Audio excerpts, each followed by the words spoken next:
Committee Member Yates. I am here. Sorry.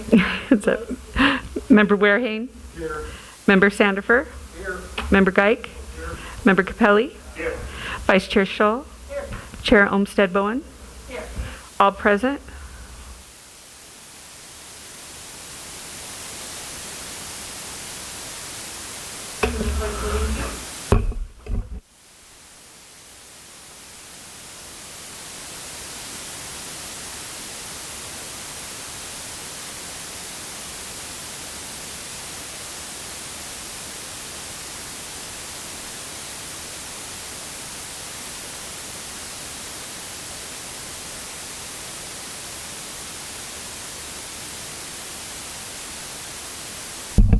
Good evening, Madam Chair. I do not have any formal staff update, but I do want to address email that you sent to me and Yvonne also sent to me regarding whether members of the COC are subject to the AB 1234 conflict of interest ethics training. As you know, based on the statute itself, you are not required to take that training because currently you neither receive any stipend or expense reimbursement, although there isn't anything in the rule that precludes you from receiving expense reimbursement if you actually have expense to claim. However, the bylaws that governs the COC does require you to take that, and because of that provision in the bylaw, the interpretation from the city attorney's office is, yeah, you need to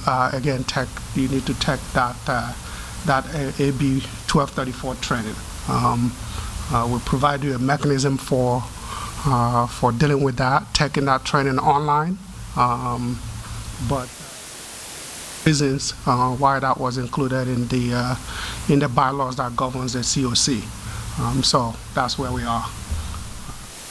Respect to, again, any expenditure reimbursement, if they are applicable, we would deal with it. If you have any expenditures to submit for reimbursement, we are looking into the reasons why COC and EDAC currently do not receive stipend, the $50 stipend that is typically granted to members of other commission. And depending on what we find out with that, we will hopefully make adjustment if needed on that.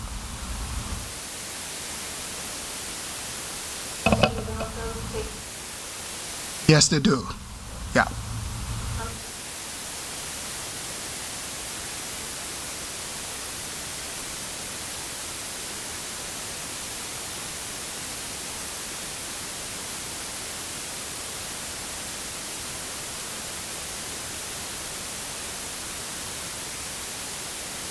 Yeah, I think the other commissions, the reason they do, EDAC, nobody has raised that question from EDAC, which currently do not receive any stipend, similar to COC.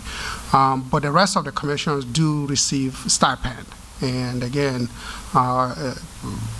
practically speaking, every commissioner or member of a committee is can get an expense reimbursement. There isn't anything that prohibits that. If you have any expenditure related to the performance of your duties as a member here, then that could be reimbursed.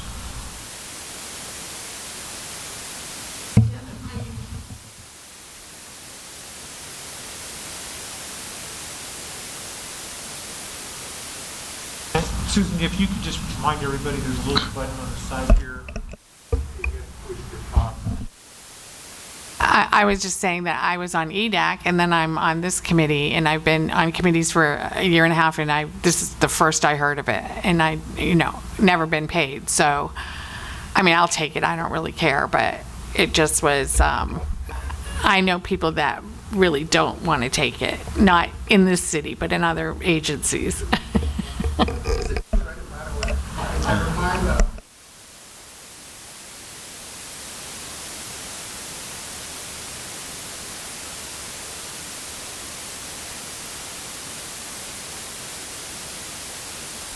Who should we send a certificate to if we take it already? City clerk's office? So, I'll send out information. I could send you my cert.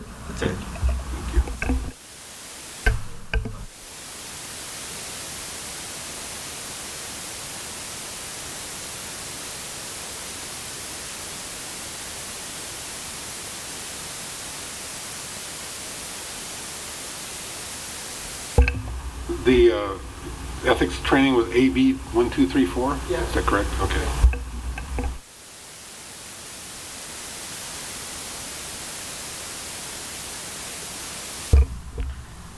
Okay, so, I'm, every year we have not we provide our training here.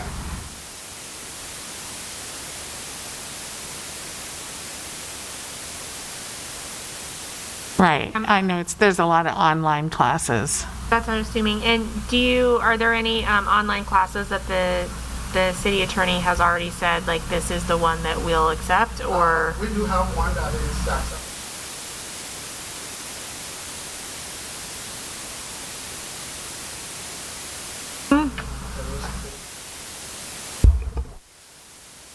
Okay. Great. Dana, when you provide that info, I would be interested in having the one that Norco actually says is the one that you recognize for sure, so that I don't oops-a-daisy it and then have to take it twice. Yeah. Which makes me extra ethical.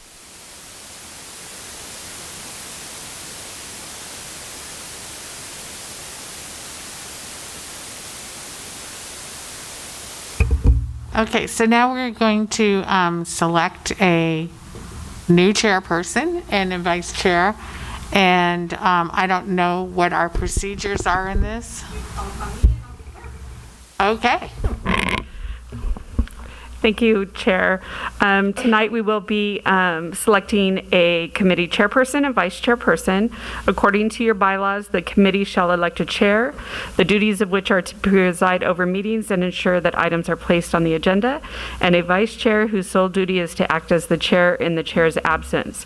These positions shall have a one-year term, and no person shall serve as a chair or vice chair for more than 2 consecutive terms. So at this time, do I have a motion or nomination for a chair?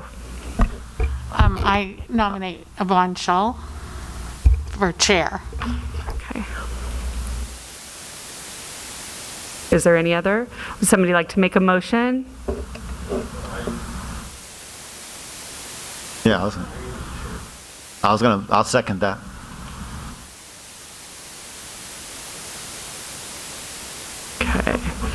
Okay, so we have 2 on the floor. We have Susan Olmsted Bowen and also Yvonne Shull. Will somebody like to make a motion for either one?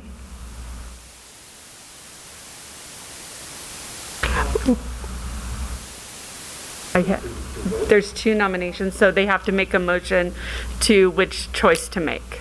So a motion would be, you would make a motion to choose Susan Olmsted Bowen, and then we would vote on that. Or if there is no, with a second, or you would make a motion for Yvonne Shull, and if there's a second and we vote on that, that is who would be the chair. Dana, Yes? there a second for Yvonne? Okay. Those were just nominations.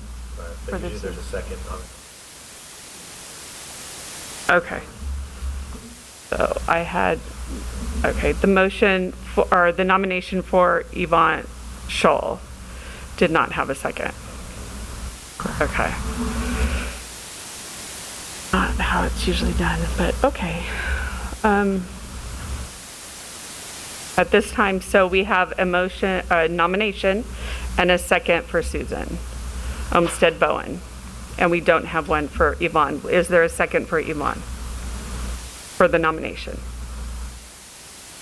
Okay, so that one's, so now do we have a motion and a second I would need for to put Chair Olmsted Bowen to remain as chair? I need a motion first. I make a motion that we re-elect Susan Olmsted Bowen as chair for another. Okay. Microphone. And I'll second that. Okay. And then we'll vote. Committee Member Yates? Committee Member Warehane. Committee Member Sandifer. Committee Member Geik. Committee Member Capelli. Aye. Vice Chair Scholl. And then Susan doesn't vote on this one. So motion passes for Chair Olmsted Bowen to remain as chair. And then now I would need nominations for the vice chair. I would like to nominate Yvonne Scholl as vice chair. I'll second it. Okay. And we'll need a motion I'd like to make a motion for Yvonne Scholl as vice chair. and a second. I'll second it. Okay. And we will vote. Member Yates? Aye. Member Warehane? Aye. Member Sandifer? Member Geik? Member Capelli? Aye. And Chair Olmsted Bowen. Okay, the chair will remain as Susan Olmsted Bowen, and vice chair will be Yvonne Scholl. You have one more year. Thank you.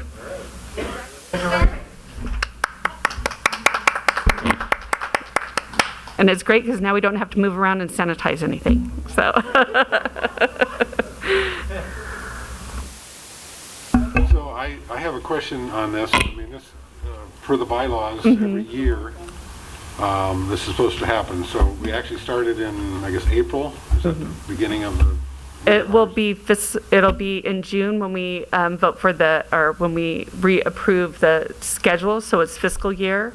And since we've had so many issues with our meetings, that's why we're a little late here. So this will go to June 31st, and then July 1st would be your chair and vice chair would be effective. So it'd be the last meeting in June that we will vote for the chair and vice chair for next term. And then Chair Olmsted Bowen and Yvonne Scholl will not be eligible to serve again because they'll have 2 terms served per the bylaws. Or chair and vice chair. Okay, Does that make sense? yes. Okay. And then just a reminder, we will have 3 seats that will be open. Yvonne Scholl's term, Terry Sandifer, and Tara, your all terms will be up in June. And we'll start the new process for recruitment will be probably late March, early April to start collecting applications, and you will be available to or eligible to apply again. Okay? Okay, thank you. I have a question. Will the application process be the same going forward as it was for the beginning? Doesn't want to stay on. Per your bylaws, yes, it will remain the same. The same process that occurred when this was formed, it'll happen again. With the lottery, the third-party review of the applications, the whole process.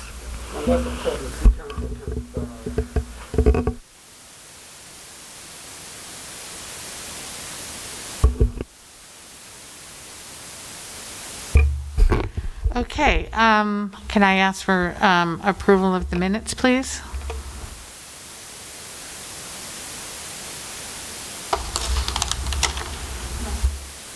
Can I have a motion to approve the minutes? Make a motion to approve the minutes. Member Yates? Member Warehane? Member Sandifer? Member Geik? Member Capelli? Abstain. Vice Chair Scholl? Chair Olmsted Bowen? Aye. Motion passes. Thank you.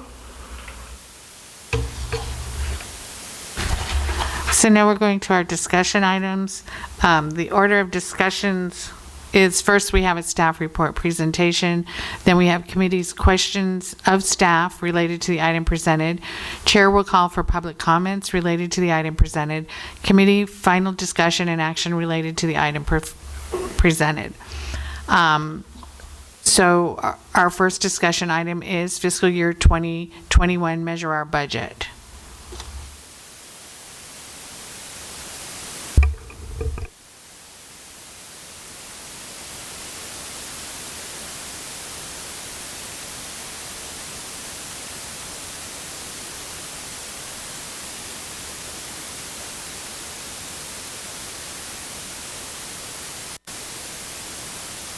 Thank you.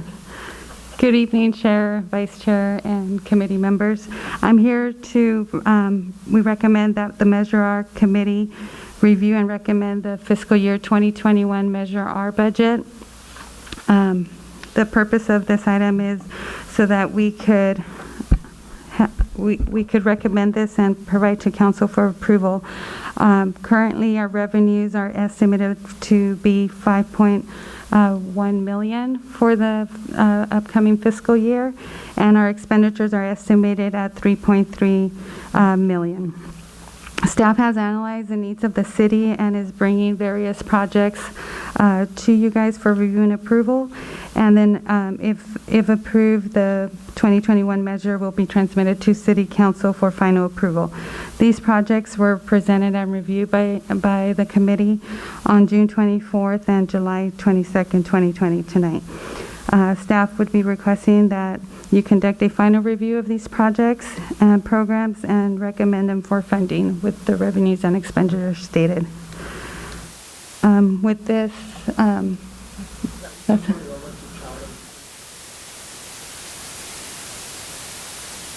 Chad?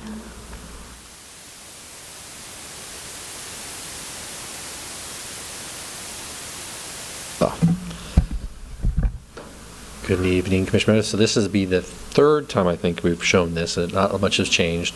In this particular one, we're really only showing the future projects. In previous discussions, we kind of gave you an update of where we stood with the existing projects and a preview of what we're proposing to do next year, this current year now. Now this is just the capital projects we're asking you to additional funding for going for this current fiscal year. For me, there's only two projects that we're going to talk about. The existing trail rehabilitation project that we currently have in place. The contractor is about 75% through rehabilitating all the trails. As we mentioned in the past, that as we were doing the project, we would do a determination, because part of the contract requires that we provide the DG. It was an effective way for us to keep the cost lower because we get a better price than the contractor was willing to provide. So we provided an ongoing basis as needed. We've estimated based off of the amount of work done and remaining to be done that we think we need an additional $50,000 that will contribute towards that overall DG that's going to be for the project. And so we're simply asking for additional $50,000 to be added to the current total budget amount, which was $500,000 that you originally approved. So this is that item that just takes care of the DG, and that'll get us through what we anticipate the project will be done by December, if not November, and we'll get through the whole project as far as rehabilitating all the trails, minus the LMDs. And the second project for me is a trail fencing replacement project. We are being ambitious and we want to try to do up to $500,000 worth of trail fencing. And basically which will include the removal of existing wooden trail fencing on any of the streets that we're planning on doing and installing white vinyl fencing on that. Because of the current COVID issues related to restricting some of our low-cost CAL FIRE crews, etc., that we normally use to pull fencing is pretty much non-existent anymore. And our small staff here, we don't really have time to go through and pull all the fencing. It's likely it's going to be out there. So we're going to, in this particular project, we're going to add the removal of the fencing as an item. So they're going to be asked to remove and install new. That'll cut into obviously some of the money that we would rather see go into white vinyl fencing, but it's a necessary evil in this time that we include that in overall cost so that our bid will include removals and installation as far as what this money will cover. If for some reason things get better when this finally goes out to bid as a project and we get those crews back that we normally can use, then we would just remove that as a component of the project. If and when once bids come in, we simply say we're not going to pay you for removals, we'll take care of that. So we have that ability, but at least we'll get a set price that if we're going to use them, we know what it'll be. And these are the locations, again, once again, that we talked about, that this has already gone through the Streets, Trails, Utilities Commission as far as review and recommendation of these locations. There's actually 2 sheets on here, we'll show you that, but these are just some of the locations we're looking at doing. Here's the second group of locations that we're looking at doing. It doesn't mean all these will get done. We are currently right now in the process of determining the overall linear footage that is going to be required on each of these streets, and obviously based off of the final or our anticipated numbers for cost per linear foot to install and cost per linear foot to remove, we'll determine ultimately how many streets will be able to get done. But we at least got a very robust list of streets approved that the Streets and Trails Commission wanted to see done if the money's ultimately available. I just can't tell you how many will truly get done. It'll all be done based off, once we do our final report, we'll do some estimates based off what it would cost to remove and then install based off of the 500,000, and we'll have a better idea of what will actually get done. So those are all the streets that we're looking at doing for new trail fencing. But again, we'll come back later and let you know which ones we ultimately decided to do because of the linear footage available and the dollars. Okay, so like on Shadow Canyon, across the street from me, the people that live there have put in the vinyl fencing. If it's already there, you're not going to tear out theirs and replace it, correct? Only if it was not done to a standard. So if they put some short fencing in, we would take it out and put new fencing in. But anything existing, I'll gladly skip over it and do it. Again, with that said, if they didn't install it correctly, meaning if we never inspected it and it doesn't meet our current standards, then we would potentially make adjustments to it so it's consistent. So without seeing it, I can't be 100%, but most cases we would skip right over it. Oh no, this was permitted and inspected and everything, so I'm sure it's good. So with that, if there's any questions regarding my projects, I'll hand it over to Brian to talk about his park projects. Thank you.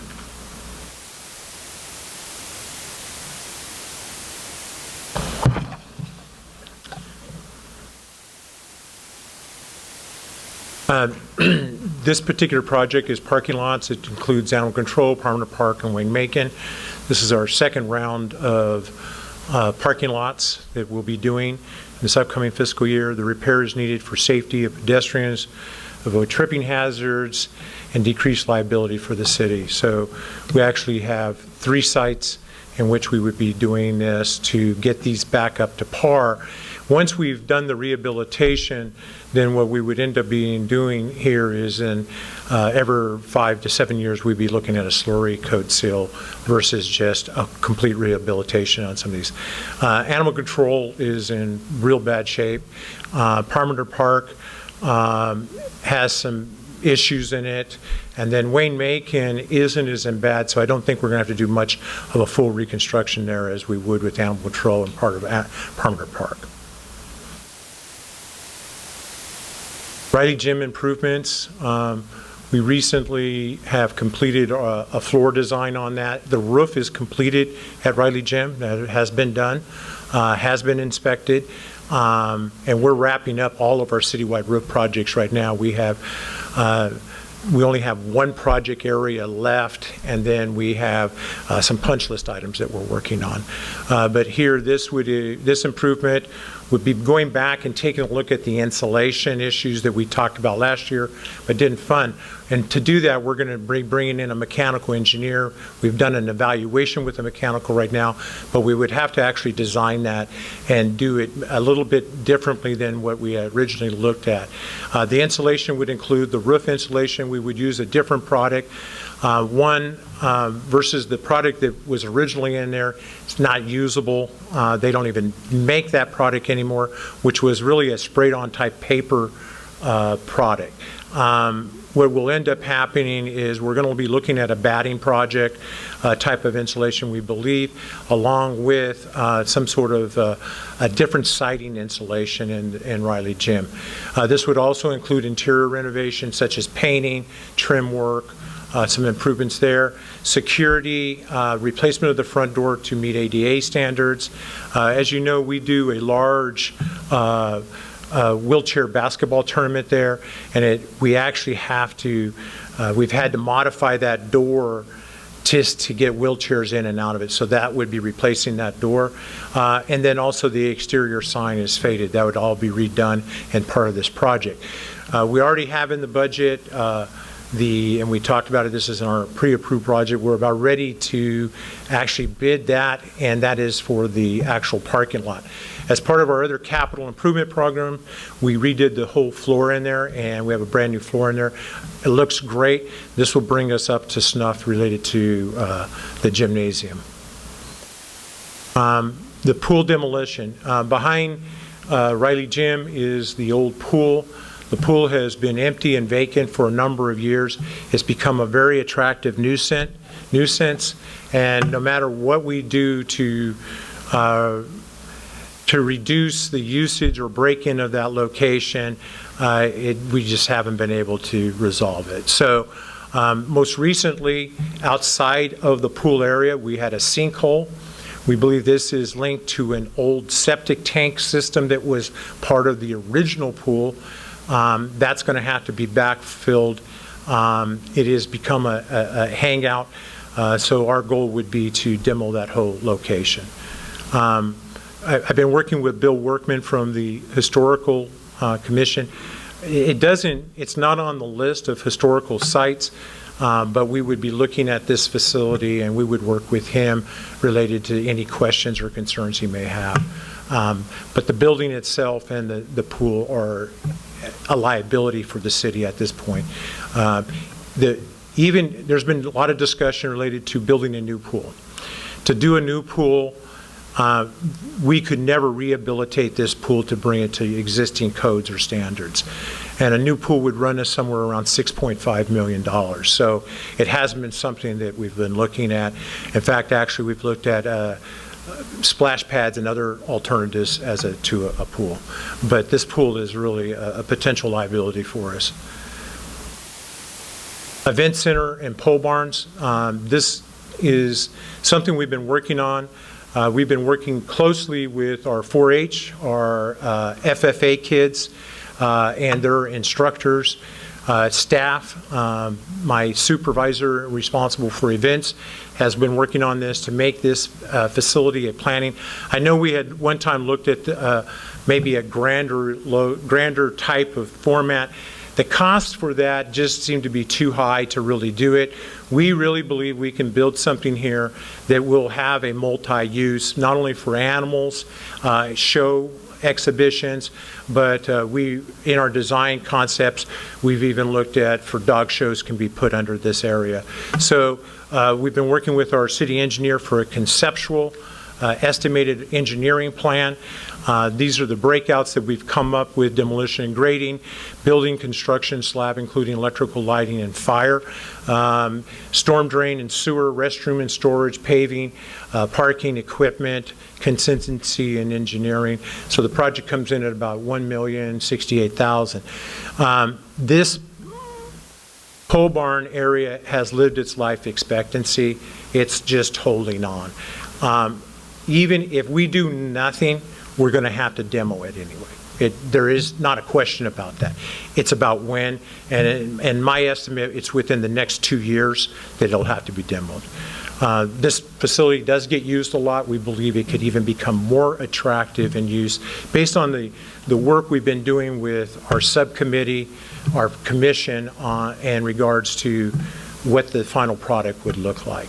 And so that's kind of it is. This, I want to say this is a preliminary budget estimate. We feel pretty good about these numbers, but once we get the full design done, which this allows us to do, then we'll have some more rock solid numbers before we actually bid it. Can I ask a couple questions about that one? Sure. So these are the pole barns that are over by animal care? Yes, these would just be right above Nellie Weaver Hall. So above it. Okay. There are wooden poles. They were constructed in around the early 70s.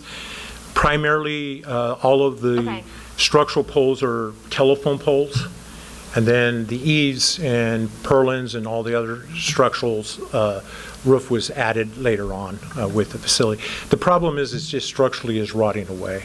Yeah. And so it becomes an issue for us of how long. And so they were built, I want to say a good check of them were built in 71. So they've lived a long time.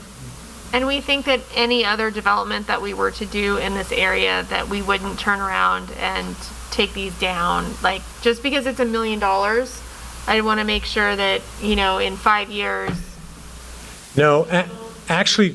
Don't do something different. Like, I don't know what the expected life, the life expectancy of this is. Just trying to figure out. The proposed project is a steel construction.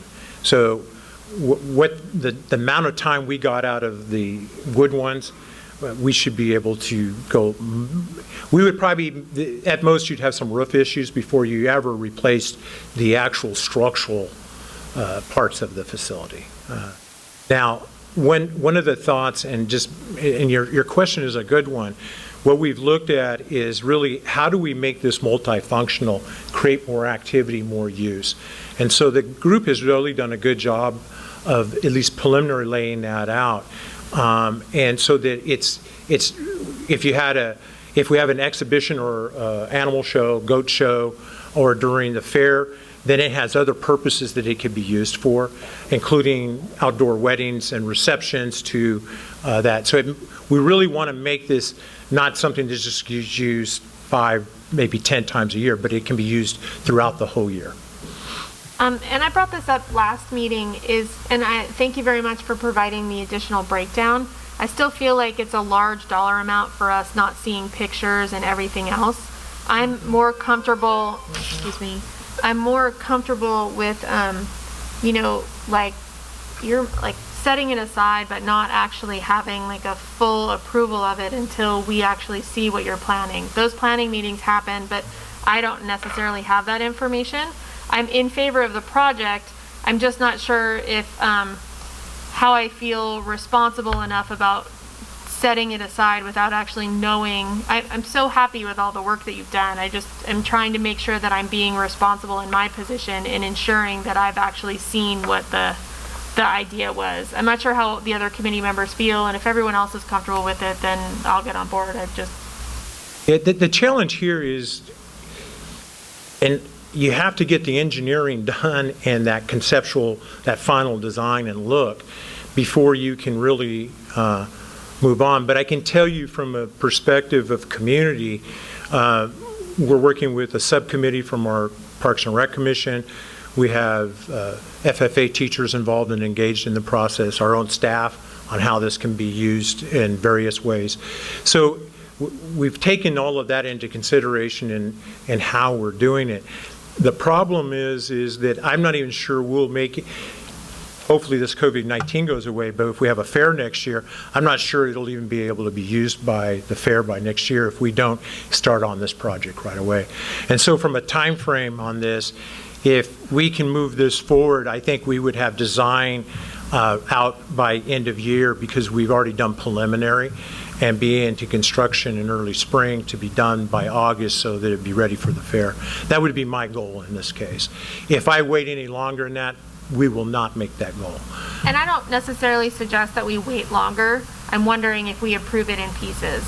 And so we approve the design and the engineering, which is what you're saying up front, and then approve the next part of it, just because we're not necessarily. Well, our numbers come from our engineer and others who have given us consulting on it. So I do know my numbers are pretty good, although it could be greater.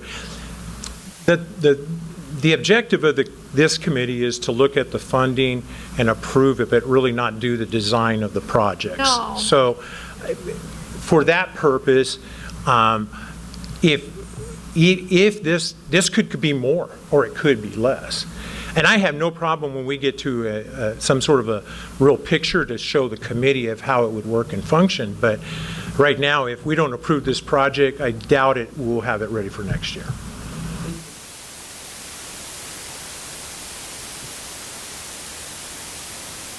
As you understand, is that you have professionals here that are designing and putting these things together. And what you're asking for, council doesn't even get. They see a project when it's already been. They just approve the budget amount, saying they approve of the concept of the project. It is to design a project that is done in a professional manner, meeting current standards and requirements. During that process, especially with items like pole barn or other public entities or infrastructure that are highly used and will have a lot of impact, during Brian's process or my process, we're going to have people regarding those infrastructures and how they should be done. We're going to have council involved in some of these side meetings and discussions, say, here's what we've done, here's what you think, because frankly, some of those council use those areas or they have expertise in that area. And we want to get their opinion because we don't want to get to the end and they don't like the product that was put forth. So for me, kind of handcuffs us is if we know we're not getting the full amount of what we're requesting to get the job done, if we have to kind of put it in pieces and bring it to you, versus doing the whole project. And what I'm asking you to do is consider is that, remember, we're not here to fool you. We're not here to try to get something over on you. And ultimately, no, if we put something together that wasn't what you thought it would be, you would let us know that, and you wouldn't trust us again. So we're trying to be very transparent of everything that we're trying to do, how we're trying to do it. Don't want to get into the weeds about how we chose to do it or how we put it together, because that's not really the function of this group. And I'll just stop you there because I completely appreciate your opinion, and I think that from a professional from the city perspective, you've absolutely represented that in exactly the way it should be from a staff perspective. But from the committee perspective, who's actually has a role as an internal control function, you've actually said exactly the opposite of what you do in an internal control function, that we're supposed to trust you. Well, the citizens actually want us not to trust you. That's an entire goal of an internal control situation, is that we're supposed to ask questions up front. That's exactly what we're supposed to do. So, I mean, I appreciate what you're saying and I get it, but at the end of the day, all of our other projects haven't been brand new like this. So all of a sudden now, which is great, and believe me when I say I completely support the project, it's just $1 million on something that we've never even seen a conceptual drawing on or any of these other ideas of what we want to do with it. I feel that I have a responsibility, especially in that internal control capacity that I'm supposed to be fulfilling here, to just potentially know more than 10 minutes worth of information on it. And when you say that council doesn't even get those things, I understand that there's all these behind the scenes meetings. I am sure that Andy has briefings with council each, over and over and over, and something that is that large and that they're going to have questions about it. So they are going to have that opportunity to find out the additional information. I just want the opportunity to know what it is we're actually, Brian's explained an amazing facility with potentially all of these other different services and everything else that are happening with it. But he's also limited by time now. We were limited by time last month because Brian wasn't here. So just knowing it and then saying $1 million, this is going to be, we're only adopting $3 million worth of stuff tonight. So this is a third of our budget. And I know 10 minutes worth of information about it. I'm just a little concerned about the responsibility that I assumed in adopting that. But I'm also happy to hear from the rest of our committee. I absolutely approve and want the item to go forward. I completely agree that we need that. I'm just not quite sure where our responsibility lies. So I don't know if any other committee members want to comment and kind of fill in the blanks on what you believe. Well, I believe that we're just here to do the funding, to say staff, because we're not here to design it. We're not and we're not here to do the contracts. That's up to the city council. So I believe that this is our function, is to say, yes, we will hold back or approve $1 million. And I agree that it's a lot of money.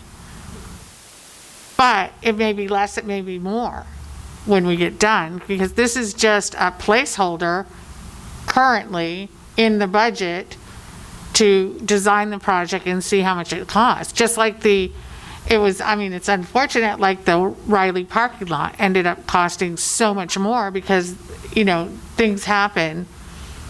And I have a joke that, if an engineer tells you something, it's twice as much, it takes twice as much time.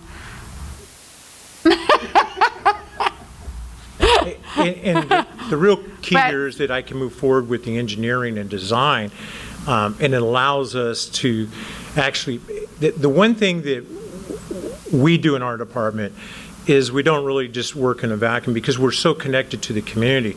So we've met with, and it's been very challenging with this COVID-19 to meet with people, but we've met with our FFA teachers. We've met our subcommittee of our Ingalls group, and we've kind of pushed it down to the other subcommittees. I have 2 commissioners who are engaged, involved with this. It's just a challenge to do it. The real funds starts now. We have a real preliminary concept that we believe can work. And now I have to get into the real weeds with the engineering and that design. We also want it to look attractive and fit that area, because we believe that it has the potential to do other things. At some point, and we talked a little bit about Nellie Weaver Hall here, we need to match it as well. And so I think the goal here is really to get it moving. I worry about, whether it's another year or 2 years or 3 years, how much longer. And I just had them recently, the poles tested, and we have some time, but, at some point, it's beyond that, and we've got to tear them down and start over. And so what we are building, though, will last, much different type of structure that'll last a lot longer. I also wanted to comment, so when we did other projects, for example, the fencing on 6th Street, we sent it to the experts, the Street and Trails Committee, because we're not experts at designing this. So I think that, and I know they're going to bring it back to us before it even goes to council and tell us what they're going to do, but I don't think that micromanaging it to that point is our function. Yeah, and I appreciate that. I'm certainly not wanting to micromanage.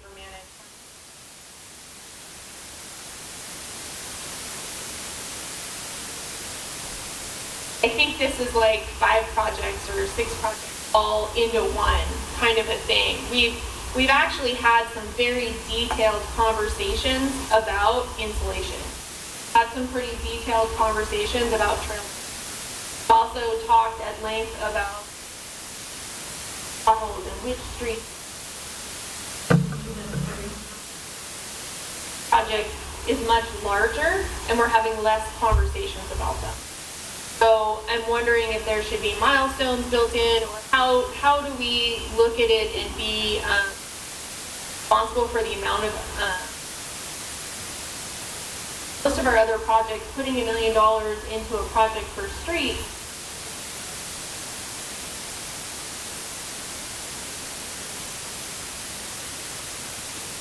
Why specifically this? Not the project I have any issue with. Recreator at heart, so I'm excited. Opportunity and all of the stuff here. I'm just concerned about the breadth of the project and where we should look at potentially how you just approve at one time, because everything else was sort of rehabbing what we already have. This is different with construction because we're getting different.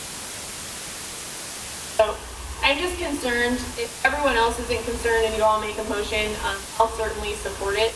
Anyone else has the same concern? I literally just don't know what we should do here. If I could jump in there, I think I see both perspectives on this discussion. This is a public facility. I think what I'm hearing you say is what it looks like, right? But keep in mind, I think there is also validity that what you're here to approve is budget for this public facility.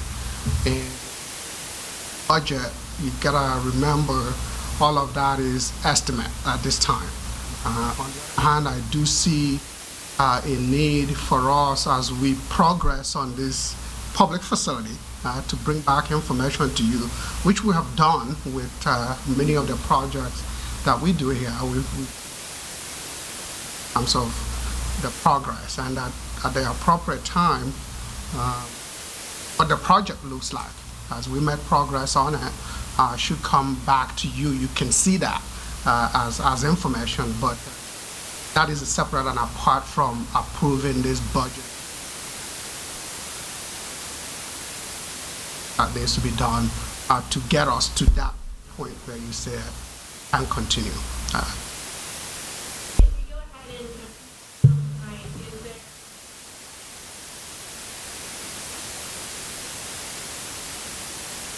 So to get okay with it and to add a little bit more on.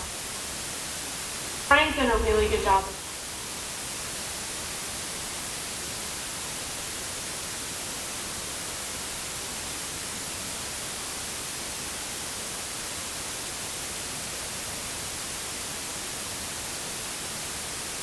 So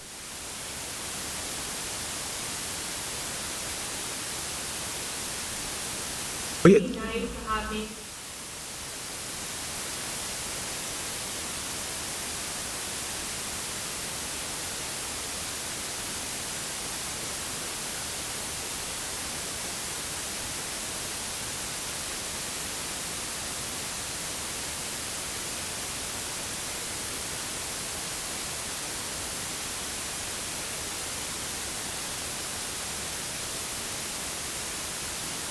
And I have no problem bringing that back. In fact, part of the project, once we have the engineering get started and moving forward, we'll create a critical path with milestones.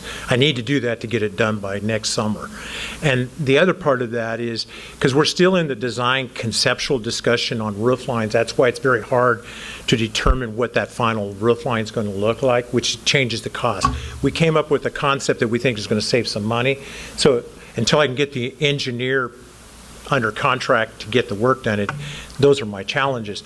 But a lot of our problems too deal with, we have no storm drain up there, we have no sewer. So all that infrastructure has to go in. That's why you have inflated costs. Also, by the size of the building, we're going to have to put fire sprinkler systems in it. So those are things that people don't, when you start adding those numbers into the mix, that's what a number changes. So anyway, that's what we're vetting through all of that right now. As long as we have, project itself is just a little.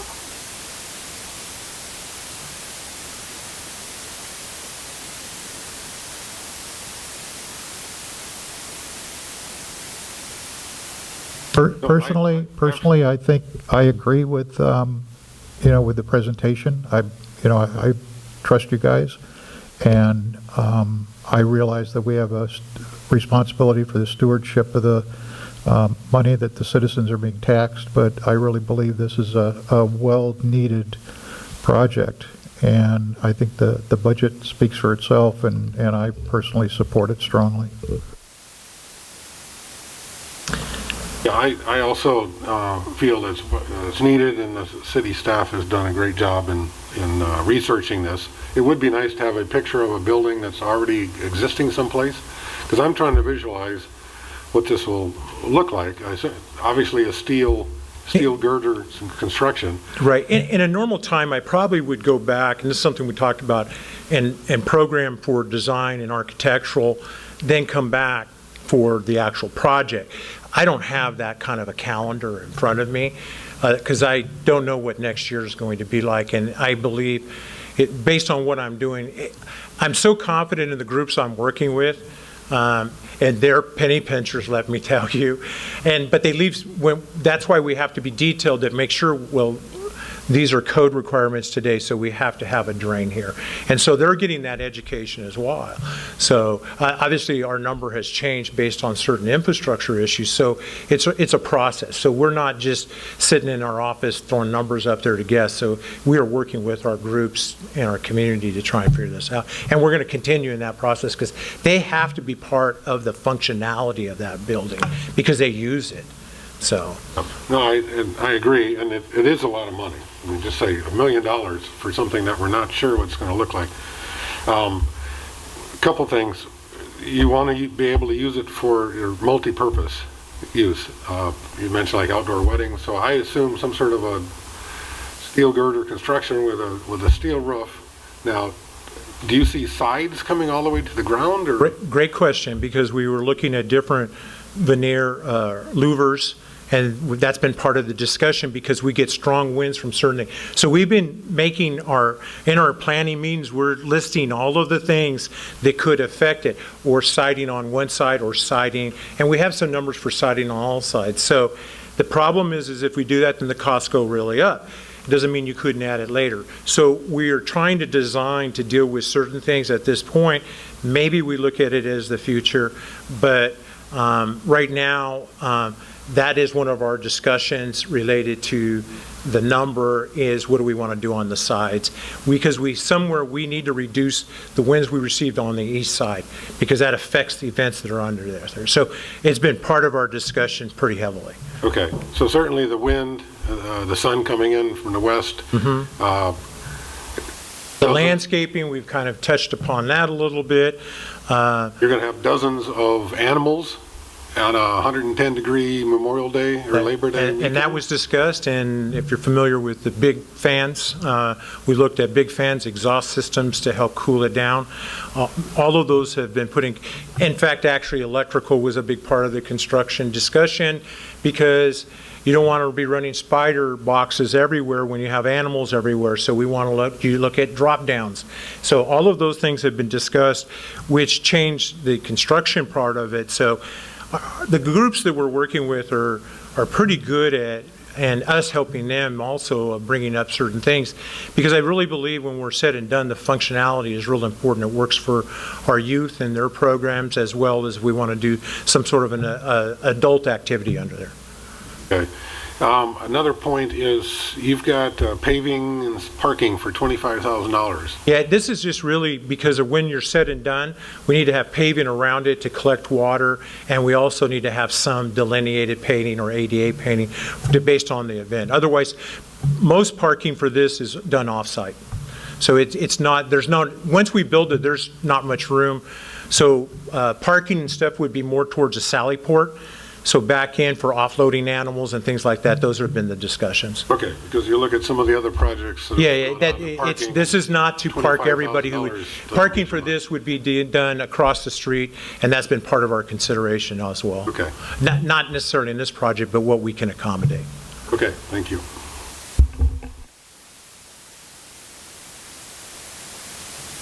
All right, I'm going to go to the next slide. Nellie Weaver Hall, which is kind of, I call it the other part of this side. Nellie Weaver Hall is a 10,000 square foot banquet hall exhibit facility. It's in need of improvements. We had talked about the insulation in there. We've done the AC units, so we have brand new ACs in there. Makes a world of difference. But we also need to do some improvements. And one of the things we looked at was not only the insulation, as opposed to just coming back and doing insulation, let's really look at the interior, exterior part of the building from painting. And also, one of our problems is as you go through a facility, you start to find that you have dry rot, termites, and things like that. So this would be rehabilitating that. The stage door is in disarray. In the sense that in its design, it isn't safe for what today's standards is. We don't even really use it, and it takes a specific way of opening it today, so we will be replacing that. The electrical pedestals, they're out in front, and they were great when we used to have the fair, but the fair is up on top. Getting rid of those, coming up with a different electrical system, new backbone that allows us to plug in from the sides and run spider boxes for events out there, or leave more parking. That's one of our problems. We lose parking, and being able to then pave that and stripe it allows, when we have activities and events up there, people not parking in the dirt or trying to park next to a garbage can. We actually designate the parking in there. And if you've been up there, you can see where sometimes people park every just kind of way. This would really organize that differently and allow us for more guest parking in that location. This would include some improvements and painting, both interior, exterior, and then we would I'd work with Todd on what we want to do in the outside and landscaping and that type of thing as well. So that's what this particular project is, and we'll be requesting funding through this to redo this.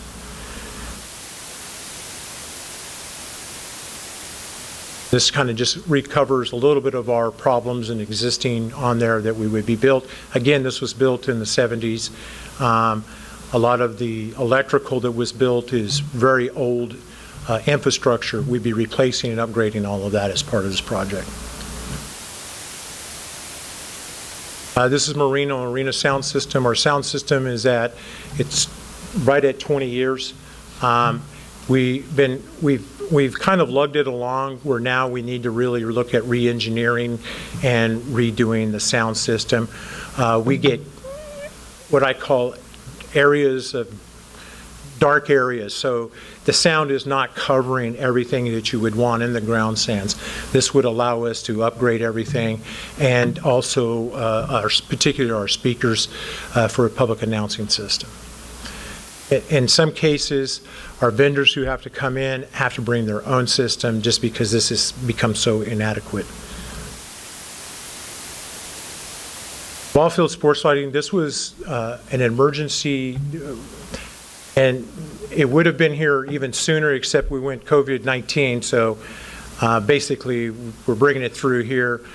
Todd's done a great job at getting all of our estimates. We're ready, as soon as this is approved, we'll pull the trigger on this. But meanwhile, we had to remove poles. One, either they were damaged, or when we tested them at the age level, so we lost not only light fixtures to the ball field, actually this and community center, but we also are going to need to replace those poles and lights. We will be coming back with LED lights on those, and eventually, I know at one of the meetings we had talked about, it seems like the goal would be to go and do this universally through the city. And I would not disagree at all with that. I think long term, we need to look at a project like that. However, the problem is that I lost 3 poles, and my problem is that I can't adequately light ball fields. At some point, baseball's coming back, and kids are going to want a place to practice. And I can't put them out there to practice at night until I put these poles in. So that's why this is coming to you as an infrastructure. This will get us along until we can do a real lighting assessment citywide. We've actually completed, just so you know, a lighting assessment for Waymakin and Shear, and at some point that'll be in a future CIP back to you guys. So this is a combination of of all the projects. May I ask a question? Yeah.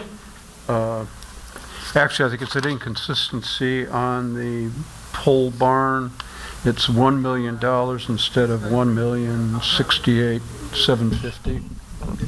This schedule is. Oh, okay. Yeah, I'm just. It didn't get carried over. Yeah, it just needs to. It didn't get updated. And so the total would be. Yeah, it'd be 1.68. That includes the contingency. Additional thing on exhibit A is actually your budget schedule. If you want to. Which we'll be adopting. That's. I want to talk about that briefly. This will show your fund balance and show the projects identified. Should be in your. Okay.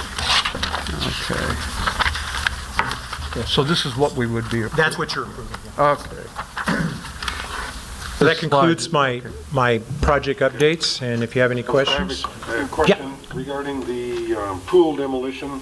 Yeah. Okay, I understand it's a big concrete hole in the ground, you got to get the concrete out.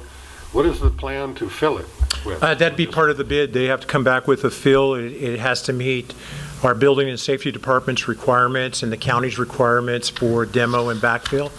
So, and that means that you just can't backfill, you're gonna have to compact it. So my only concern, and that might come up a little higher, is based on the age of that building, and I don't think we have it, but I have to do an asbestos check and see what comes back, just because of the age it's required. It does give more possibilities to that area for future development once that is removed and we look at the area as a possible future capital project. So, but that particular project has certain requirements that are not only required by the city under its codes, but also by the county. Okay. Brian, on Nellie Weaver Hall, is there anything else that you'd like to do there? I know in our last, the last big adoption that we did last year, we took care of insulation and I believe the roof and. We just did the roof. The insulation was pushed out to discuss this year. Okay, so this includes that insulation? Yes, it does. Is there anything else for Nellie Weaver? I'm very concerned that we make sure that we get Nellie Weaver completely all done. So was there anything else, or is everything included in here? Well, what's included in here is an architect to take a look at some of our issues to see if without tearing the building and doing a new building, which would be very costly. It really allows us to take a look at it from an architect's perspective and make sure that we're complying to all new guidelines, but two, to really look at functionality in there and not just put a little lipstick on it, but let's really look at how we can make the room more user-friendly from a decorative standpoint. So I have that built in there for an architect to come on and help us with that. Okay, so that's great, because I'm definitely interested in making, making sure that we take the assets that we have and have them be, doing what we need them to do for us. And Nellie Weaver, at least then, so the painting and the other things gets us through until the architect has some potential multi-use, multi-purpose. Right, and what would happen, and that's just for an analysis, what would come back is from that analysis, we'd have a good picture of what we really need to do. Then we would come back for funding to actually do some working drawings. One of the thoughts is that if we could have the ability to divide the room up, we can make it better for smaller meeting rooms during the week and make it more weekly friendly. So those are some of the discussions that have happened, but we got to bring somebody in to help us with that. Okay, and that's included in the cost for Nellie Weaver? Just, yeah, for the analysis, not for the actual architectural drawings. Okay, great. I think that's a very important asset. And then when you say the Moreno Arena, there's two arenas there. Moreno and Clark. Yes, so Moreno, that's the one that, because it says... The one with the grandstands. It is, okay. Yeah, Clark has its own sound system. We actually put a sound system in a couple years ago there. Okay. And it's very nice, and it works perfect for what we need there. This would redesign what we have there and put in a new system. And so this is for the one where we all sit for the rodeo, and because that's the one that I definitely have noticed. So. And our problem there is, for some reason, we lose... If you're sitting in front of them, you work, but as you move around to the sides and stuff, you have problems hearing everything. It just... Crackle a lot, like there's a lot, I mean, I'm sure new technology is just going to be great. Well, and we're 20 years old there, so... So new technology is just going to be great. Just wanted to make sure it was that arena and not the other one. And we would bring in an engineer to help us with that design. And then for the event center, is that the same footprint, or are we gaining additional space or additional building size that you're planning? For the pole barns? The pole barns. Yeah, well, if you added them all together, the new system is one big building versus now you have a pole barn, and a cantilever half barn. So you would have about 15,000 plus square feet of one building. Makes a big difference. Okay. And versus the way it's staged out now. I definitely appreciate your comment that you made about that, normally you might have thought about bringing back the design and the concept and then bringing back the other, but because of trying to meet our time restrictions here, and so thank you for that. I appreciate it and definitely support it. I support all of the ideas, so thank you. Thank you.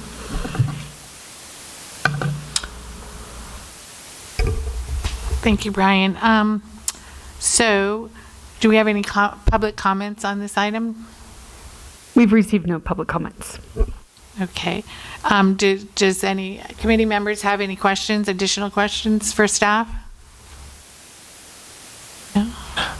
Can I have a motion to approve the budget as presented? I would like to make a motion to recommend the fiscal year 2021 Measure R budget for approval by City Council. Thank you. Member Yates? Aye. Member Warehane? Aye. Member Sandifer? Aye. Member Geik? Aye. Member Capelli? Aye. Vice Chair Shull? Chair Olmsted Bowen? Aye. Motion passes unanimous. Thank you.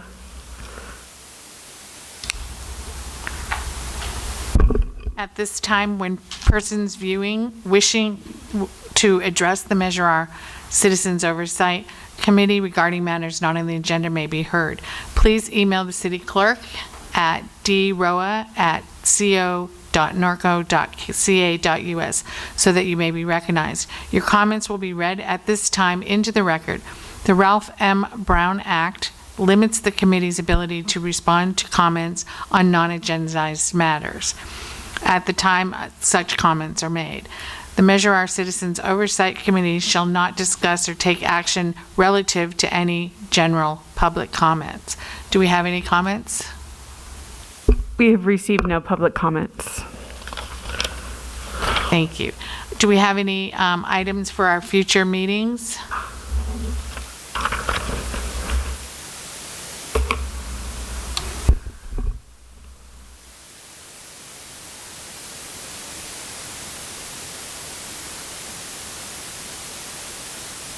Okay. Can we adjourn the meeting?